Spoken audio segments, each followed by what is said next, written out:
strategi dengan pendapat kita di awal.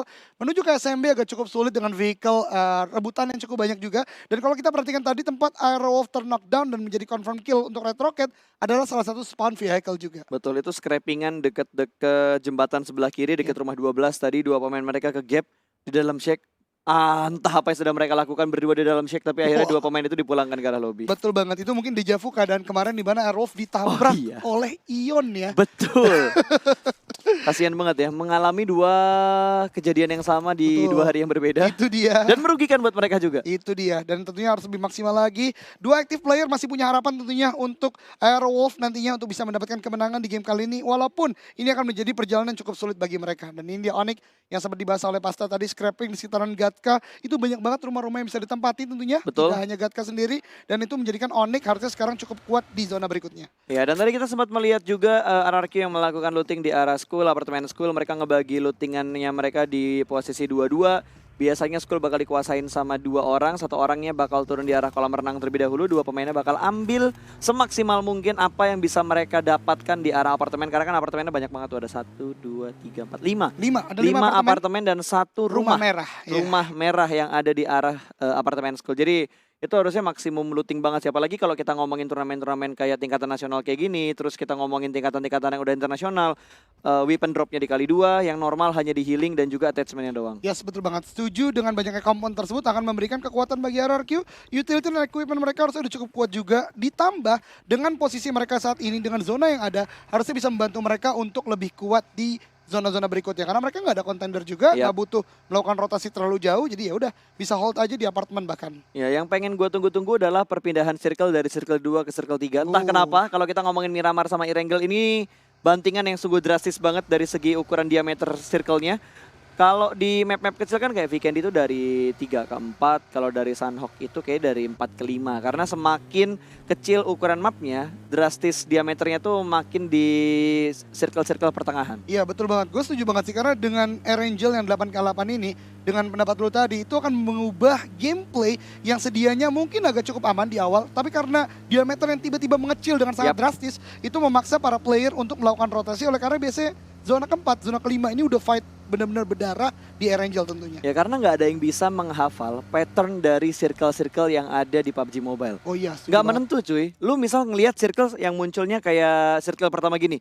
Belum tentu circle keduanya nanti sama yang kita lihat di turnamen-turnamen sebelumnya. Itu pasti bakal berbeda banget. Ya setuju banget sih tentunya dengan bisa kita katakan banyaknya logaritma yang ada ya di PUBG Mobile ini. Dulu pernah ada teori 16 potongan circle kan. Ada. Tapi sepertinya sekarang udah nggak bisa tuh ya untuk dilakukan. Wah banyak banget teori-teori konspirasi untuk menebak circle cuy. Katanya di mana ada supply, disitulah circle akan bergerak. Ternyata tidak seperti itu. Terus ada yang bilang lagi di mana ada posisi yang paling kosong atau penduduknya sedikit. Penduduk lagi, player atau timnya sedikit. Kesanalah circle akan bergerak. Tapi tadi nggak menentu. Nah, itu dia menjadikan pro player pada akhirnya harus kuat mental, tahu timing juga, dan di sini Luxy udah melakukan tapping dengan M16. Gerakan dari Bigetron Red Alliance ini benar-benar hampir sama dengan setiap Erangel yang mereka mainkan ya, dari scrapping, kemudian ambil rumah kuning atau misalnya rumah yang tadi ditempati oleh Luxy tentunya ini akan menjadi dalam artian Bigetron sebenarnya udah kebaca gitu lah movementnya. Tapi dengan kuatnya mereka dan juga open field di sini bisa dikuasai oleh Microboy dan juga Luxy, ini harusnya bisa menjadi ancaman juga buat tim-tim lain yang bergerak di sekitaran mereka. Betul. Sering gue bahas sama Wolfie bahwa Bigetron adalah salah satu tim atau mungkin sedikit tim di Indonesia yang cukup pede untuk bermain di arah open field. Ini kan mereka setup yang dilakuin di open field. Hanya punya beberapa forting car yang mereka udah dapetin ketika di early game. Terus mereka main di arah open field. Mereka nggak takut untuk ditembak sama tim lain. Malah mereka mencari di mana tim lain itu menembak. Ketika mereka dapat infonya mereka bakal push. Karena mereka salah satu tim yang bisa mengatur tempo. Kapan mereka harus nyari kill, kapan mereka harus mengamankan zona. Kalau kondisi circle kayak gini sih udah pasti BTR bakal ngamanin zona. Karena farm di tengah circle tadi. Yes, betul banget. Dan sampai sekarang zona kedua ternyata ini akan menyulitkan buat Red Rocket dan juga Airwolf yang bergerak dari bagian selatan. Sedangkan Bigetron yang tadi kita bahas masih bisa holding. Bahkan sekarang berada di central area dari safe zone sementara ini. Hidup yang nyaman, circle yang nyaman, dan posisi yang sangat nyaman untuk Bigetron Red Alliance. Gokil banget sih. Dan yang gue suka dari Bigetron itu gini loh. Bigetron ini kan tim yang udah punya pengalaman cukup banyak di competitive scene, baik itu nasional ataupun internasional. Dan pengalaman yang mereka dapatkan itu secara langsung, secara live. mereka merasakan momen-momen dramatis yang terjadi di sebuah in-game. Sementara tim-tim lain mendapatkan pengalaman yang hanya dari sekedar review dari video-video turnamen yang ada di Indonesia ataupun internasional. Jadi itu yang ngebuat jam terbangnya berbeda. Yes, betul banget. Dan tentunya dengan pengalaman tersebut harusnya bisa menjadi semangat ya untuk tim-tim lain agar bisa berkiprah di international scene Wis, mungkin. Dan harus. memberikan kado-kado lagi buat bangsa Indonesia dong tentunya. Betul sekali. Tapi sepertinya kita sudah mulai melihat beberapa tim yang sudah berotasi lagi semakin dekat jarak mereka. So, back to the beat, back to the game. Sudah mulai bergerak, bahkan kali ini dari tim nomor 4 ada Lovre yang akan berpapasan dengan adanya tim 21 tadi di bagian atasnya, di bagian perbukitannya Vehicles. Sudah mulai terdengar belum ada baku tembak sama sekali. Hans hanya mengamati pergerakan dari pemain-pemain 21 dan belum ada cicilan-cicilan damage yang diberikan. Tapi sudah mulai terlihat lagi menuju ke bagian high ground dan hanya dipantau. Yes, ini sebuah tempo yang dimainkan oleh Louvre luar biasa banget. Mereka memberikan informasi karena kembali lagi itu adalah atau tidak merupakan sebuah free shot ya atau sebuah confirm shot karena mereka lebih butuh informasi. Mereka udah dapat zona saat ini tapi ternyata RRQ udah di sana. Fonbit R2 Kim coba untuk spray karena RRQ dan RRQ masih bisa untuk melakukan sebuah holding di tempat lain yang ada di sana. Betul, tadi 2-1 gue yakin kejang-kejang. Detukan-detukan jantungnya dia lolos dari Lovre tiba-tiba ditembak sama RRQ yang sudah mulai menunggu di bagian bukitnya. Betul banget, permainan high ground akan dilakukan lagi oleh para player dari PMPL season kedua. Kali ini lihat setup yang digunakan oleh RRQ benar-benar mirip oleh Louvre. Mereka menggunakan sebuah pohon, kemudian juga ada Lil Shake, tapi yang membedakan RRQ punya scout tower di sana. Dan itu berbahaya banget kalau bisa mendapatkan player-player lainnya. IOG tadi sedikit menggunakan strategi yang mirip dengan Bigetron Red Alliance. Ya, memang itu adalah tempat yang biasa dijadikan transit point untuk Bigetron Red Alliance, tapi kali ini IOG terlebih dahulu yang mulai mendapatkan tempat itu. Ini bisa jadi pancingan. Kalau misalkan ada tim lain yang menduduki atau menempati tempat yang biasa ditempatin sama BTR, mereka bisa cari info di manakah counter dari tempat ini. Itu strategi juga. Betul banget, karena setiap tempat tentunya ada plus dan minusnya. Betul. Siapa yang bisa menemukan counter dari tempat tersebut, ini akan menjadi keuntungan tentunya. Dan di tempat ini, Alter Ego dengan Branix masih baku hantam dengan M4, bahkan M24 juga di sini ada sebuah headshot. Wow, ucup ke arah Smith, sebuah headshot yang luar biasa. Wow. Backupnya jauh banget lagi, semuanya ada di pinggir tebing. Satu mobil sudah mulai dinaikin, kali ini bakal digaspol untuk menyelamatkan Smith. Tapi dari Dranix sudah siap untuk melihat mobil yang lewat. Requiem berjalan dan langsung saja dengan mobilnya spray down dengan Proning shoot.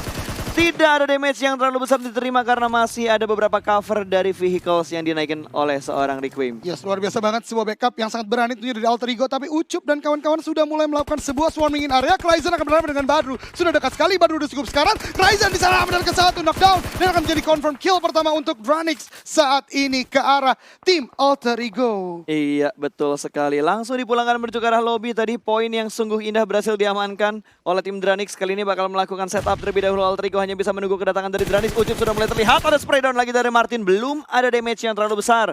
Masih ada cover yang bisa menutup peluru-peluru yang ditembakkan oleh pemain-pemain lawan. Dan Alter Ego terjebak di arah Shake ini. Yes, ini akan merupakan sebuah kesulitan dan zonanya kembali lagi. Bouncing ke arah atas, namun fight belum selesai saat ini antara Alter Ego dan juga tim Dranix. Kryzen yang tadi sudah membuka fight, sekarang 3 aktif player saja dari Alter Ego melawan 4 dari Dranix. Dan dari bagian selatan teman-teman bisa perhatikan udah banyak banget rotasi yang dilakukan dari Red Rocket, bahkan Bigetron juga sebentar lagi akan masuk dalam zona. Membayangkan seberapa bete Red Rocket yang udah set up di ujung jembatan, ngambil pinggir tebingnya, nutup forting dari kanan, tapi malah mereka harus berpindah. Tapi ternyata dari Alter Ego, mereka tetap dipush oleh Dranix. Kryzen sudah mulai maju ke depan sana, ada beberapa granat yang bakal dilempar, sementara 2 flanker yang menuju ke arah sebelah kanan. Lempengan sedikit terpeleset, tapi 2 orang yang bakal maju kali ini. Martin ditundukkan begitu saja. 2 player yang maju secara bersamaan tidak bisa dihadapi oleh seorang Martin. Yes, dan Alter Ego sepertinya akan lebih memilih untuk repositioning. Ini permainan sangat luar biasa dari Dranix. Ya, mereka akan lebih memilih untuk cabut, tapi ternyata Microboy di sini tempat lain. Ada Red Rocket yang kembali lagi mendapatkan 1 player. Itu sekarang dari Bigetron Red Alliance. Microboy knockdown. Masih bisa sepertinya untuk di-revive oleh Laxi karena udah dapat hangar yang ada di sana. Betul, tapi ini informasi yang bagus banget buat Red Rocket. Mereka bisa langsung mengepung gudang yang ditempatin sama 2 player dari Bigetron Red Alliance. Dan Red Rocket harusnya udah bisa men-setup dengan lebih rapi lagi. Tapi dia harus cari tahu di mana 2 player BTR yang lainnya. Yes, betul banget, ada tempat lain pas. Dranix belum selesai. Smith bahkan ditabrak dengan vehicle yang digunakan Dranix. Berarti menyisakan 1 player saja dari Alter Ego saat ini. Betul. Oh, ada kedatangan tamu lagi ternyata di arah Milta. Ada NFT yang berada dan masuk dari bagian luar. Bakal diusir ternyata. Tidak dibiarkan dengan mudah untuk Bergabung dengan kedua pemain lainnya dari Bigetron Red Alliance, Luxi masih berada di arah Broken Wall. Bahkan BTR sudah berhasil menjatuhkan satu pemain dari Red Rocket. Luar biasa sekali, sebuah bait movement dari Bigetron Red Alliance dan NFT. Join the fight, mendapatkan bagian belakang atau defensive area dari Red Rocket. Dan Red Rocket kayaknya udah ninggalin Haki aja sih, Ini Mas. dari NFT itu udah kayak, wah kita perhatiin nih, ada yang lagi ribut, anak mana. Wah, anak kesana nih, langsung Wah. hajar lah. Betul banget, udah menunggu dari belakang, ini tinggal menunggu timingnya aja nih. Tapi kembali lagi NFT akhirnya meninggalkan Haki sendirian dan Bigetron Red Alliance masih bisa melakukan rotasi saat ini untuk masuk ke zona berikutnya. Sayang banget Haki ditinggalkan sendirian, dikenokin dan ditinggal udah kayak dibikin baper terus ditinggal cuy. Nggak langsung dipulangkan ke lobby. Waduh. Dibiarkan layar handphonenya gelap perlahan-lahan dan akhirnya menjadi seorang spektator.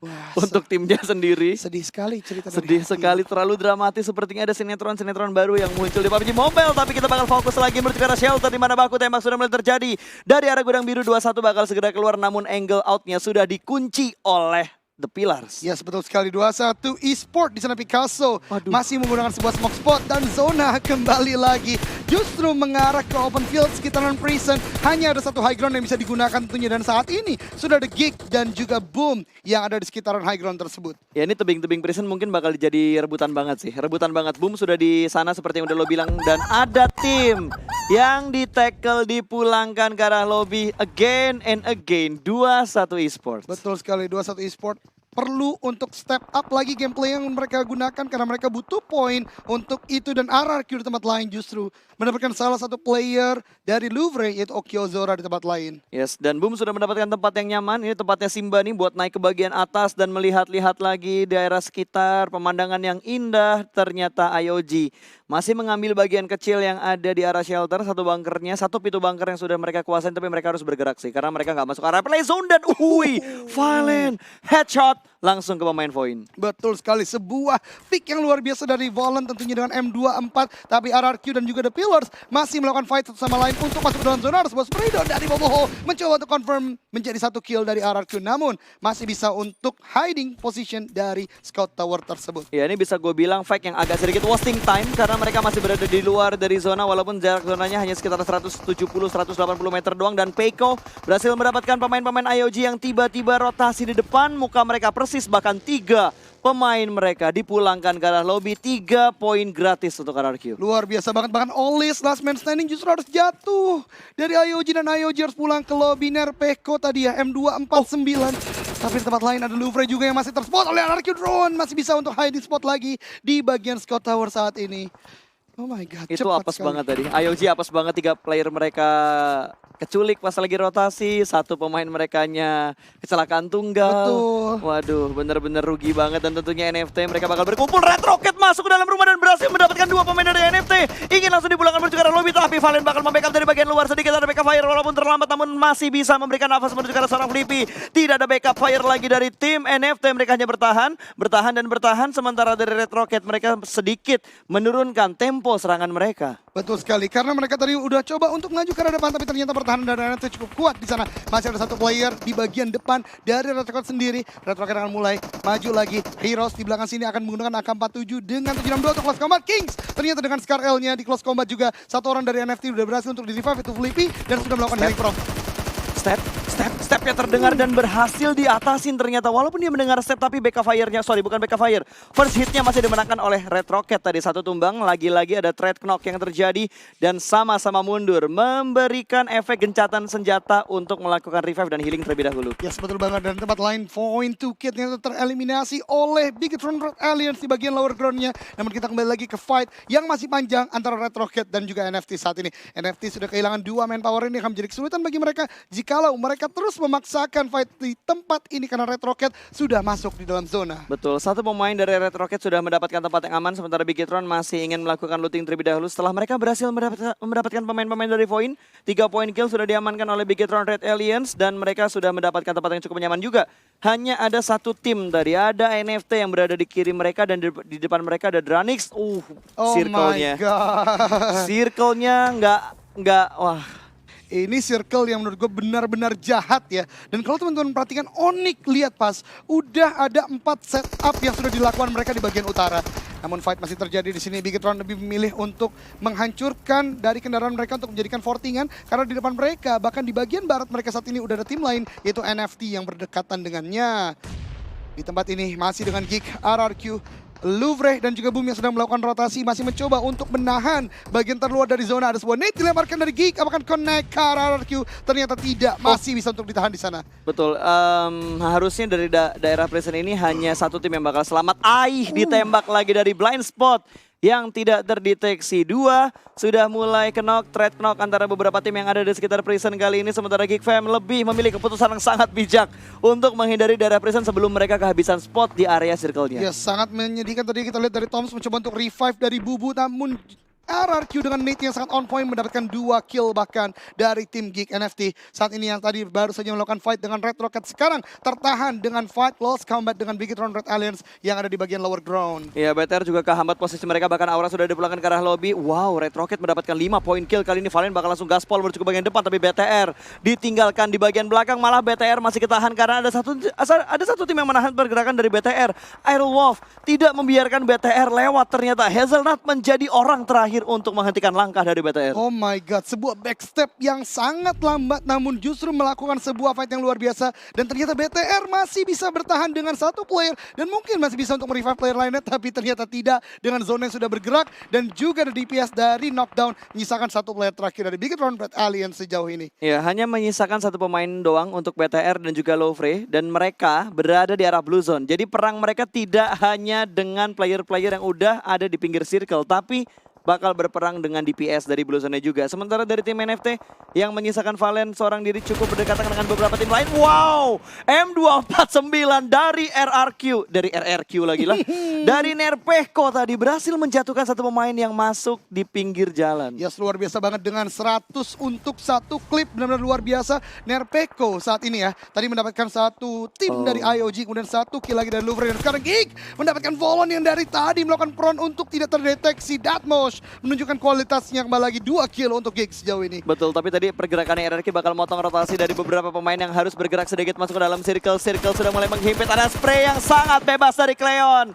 Free hit, free-nya kalau kata Wolfie tadi. Berhasil mendapatkan satu orang, 3 pemain Onyx masih bisa bertahan kali ini dan masih bisa merevive pemain yang barusan knock. Yes, betul banget. Luar biasa banget bagi Onyx, udah kontrol area dengan sangat baik. Di tempat lain saat ini, The Pillars berdekatan dengan Altori, Goriquayam, Last Man Standing, dan Microboy. Last Man Standing dari Bigetron Red Alliance harus tereliminasi di peringkat ke-7. Betul. Kembali lagi di tempat perumahan ini, Argenta dan kawan-kawan masih berdekatan dengan tim Alter Ego. Betul, dan circle-nya bener-bener di arah open field banget. Satu orang Browning bakal dilempar granat, tapi ada beberapa tembakan dari drone juga dengan barrel-nya menuju ke arah Datmos dan langsung menutup angle-nya dengan melakukan Browning, tapi Mort masih berusaha untuk mendapatkan kill dengan menggunakan granat. Sudah mulai dimasak, belum mulai dilempar, masih menunggu timing yang tepat dan Nerpeko berada di area yang lain. Lemparan granatnya malah menuju ke arah Nerpeko. Sedikit mengejutkan dan satu granat yang sangat panas tadi. Yes, luar biasa banget. 2 granat berhasil menghentaskan Nerpeko sebagai pengguna M249. Menyisakan drone saja. Last man standing dari RRQ. Geek harus mendapatkan kill ini untuk bisa masuk ke dalam zona berikutnya. Drone memberikan sebuah suppressing fire. Namun ternyata Deathmo sangat cepat dan bisa melakukan prone di sekitaran vehicle yang dia miliki. Betul, udah mulai nge-split posisi dari Geek Fam. 2 pemain mereka bakal bergerak secara beriringan. Sementara Peko bakal mencari informasinya. Kayaknya dia udah sadar dia nggak bakal bisa diselamatkan. Mending dia nyelamatin dan membuka view untuk drone. Last man standing, tapi Peko bakal ditembak terlebih dahulu. Di bagian dalam juga ada tim yang bakal mengganggu peperangan antara Geek dan juga RRQ. Mereka masih bersabar menuju ke bagian kanan dan langsung saja melihat free kill, tapi diambil sama Nick terlebih dahulu. Yes, luar biasa banget. Kembali lagi kontrol area dari Onyx luar biasa dan Geek lebih memilih untuk melakukan rotasi setelah sebelumnya fight dengan RRQ dan sudah memiliki vehicle untuk menjadi fortingan di late circle saat ini. Iya, dan Peko menyerahkan dirinya menuju ke arah drone untuk meluting-luting sisaan-sisaan healing dan juga beberapa utility yang dipunya sama Peko tadinya. Hanya ada 5 tim yang tersisa, 4-2-2-2-1. RRQ yang paling bonyok hanya menyisakan 1 pemain mereka saja, sementara TP sedang terkenok 1 player mereka dan harusnya masih bisa di-revive kalau mereka punya forting yang bagus dan Ken set up pinggir jalan benar-benar menghentikan pergerakan dari tim-tim yang ingin mengamankan posisi mereka dan Argenta tidak bisa diselamatkan. Berada di arah open field dan free shoot dari arah pemain-pemain RRQ tadi. 1 mulai hilang dan wow, sisa 1. Ya sih, sesuatu kental saja dari The Pillars tentunya. Onyx kembali lagi sudah kontrol area dengan sangat baik. Selepas ini akan ada PR tentunya untuk The Pillars, tapi lebih memilih untuk melakukan healing from di luar untuk tidak memberikan poin chicken dinner atau poin kill daripada dirinya. Dan tadi ada winner-winner chicken dinner forecast di mana Onyx masih paling besar karena dengan anggota yang masih banyak tentunya. Ya ini enak banget setup dari Onyx, mereka nge-split 1-2-1 dan Ken bakal berkumpul namun mobilnya diledakkan di tengah perjalanan, dia meletup, sudah jatuh, terkena damage, kenok tapi nggak gara-gara damage, dia kenok gara-gara dia lompat dari mobil. Yes, betul banget. Sebuah permainan yang luar biasa tentunya dari Onyx tadi. Walaupun Ken harus terknockdown di sana, tapi mereka masih memiliki 3 player saat ini. Dranix masih dicoba untuk dicari dan The Pillars tadi melakukan healing from di luar justru harus bisa tertakedown dan RRQ sudah mendapatkan gelar Conqueror namun justru harus langsung pulang ke lobby. Iya, karena tadi drone tidak bisa bertahan lama, dia tinggal seorang diri aja. Kali ini 3 tim dengan 7 orang yang masih bermain, 4-2-1. Geek yang paling dirugikan, tapi Geek bisa memanfaatkan keadaan ini karena kita sering lihat last man standing bisa survive bahkan bisa mendapatkan chicken. Kayak maybe kemarin dari NFT Nara ya. kemarin, NFT Nara, sorry. Betul Nara, terus waktu di PMWL juga ada beberapa player juga, Frenzy, Betul. No Mercy juga pernah. Betul, dengan grenade-nya ya. Dengan grenade-nya, apakah kali ini bakal terulang? Kalau di momen PMPL baru kejadian 1 kali, Nara kemarin. Betul banget. Dan di sini Nick masih melakukan sebuah spray down ke arah Dranix, sebuah blind shot ke arah depan untuk mendapatkan hit mark tentunya dan membuka jalur shot lainnya untuk mengarah ke arah Dranix. Geek masih tidak melakukan sebuah fight, tentunya lebih memilih untuk diam terlebih dahulu dan membiarkan Dranix dan juga Onyx melakukan fightnya di sini. Iya, yang paling enak sebenarnya posisi dari Dranix, dia bakal menuju ke arah posnya, di push secara bersamaan. Kali ini 2 orang bakal turun dan berhasil mendapatkan 1 orang. 1 orang lagi masih berada di balik smoke dan berhasil diatasi oleh Onyx. Barbar Gaming yang membuahkan hasil cukup maksimal. Last man standing hanya ada Mort, bakal langsung dihadapi dengan 2 orang. 1 berhasil diamankan. Crayon berada di arah belakang dan berhasil menyelesaikan tugas pemain-pemain yang lainnya. Winner-winner chicken dinner untuk Onyx Esports. Permainan yang luar biasa, move as a team, mereka kontrol area dengan sangat baik, setup vehicle yang sangat luar biasa, sebuah